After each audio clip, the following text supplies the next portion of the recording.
К следующему выступающему.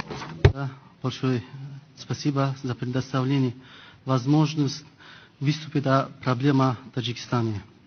Таджикистан, к сожалению, остался далеко от демократии. Гражданское общество в Таджикистане полностью подавлено.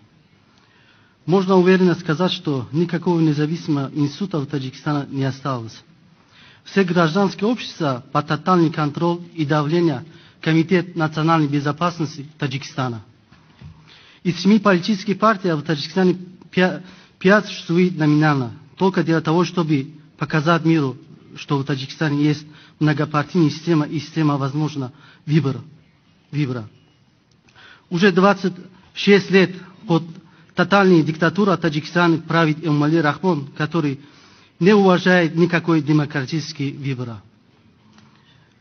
Для него конституция и закон ничего не значит. К сожалению, в Таджикистане никогда не существовал возможный демократический выбор.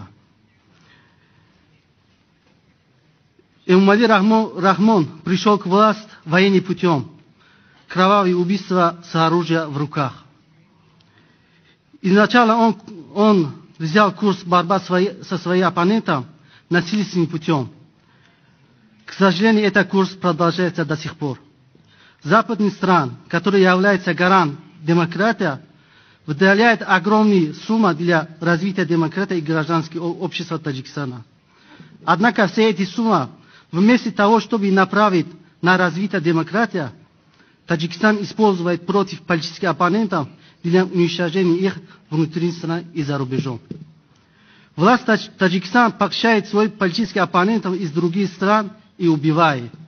Похищение Максуд Ибрагимов и Киомдин Гози и десятки других фактов похищения. Как всем известно, 5 марта 2015 года спецслужбами Таджикистана был убит лидер группы 24 Умарали Куватов в Стамбуле.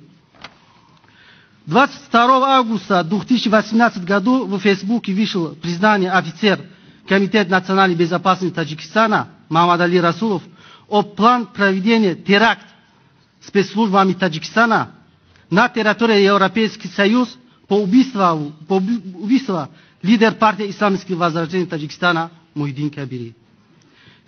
В связи с этим я прошу все европейские страны, задумайтесь о грант и финансовой помощи, которые вы выделяете Таджикистан для развития демократии и институтов и гражданского общества.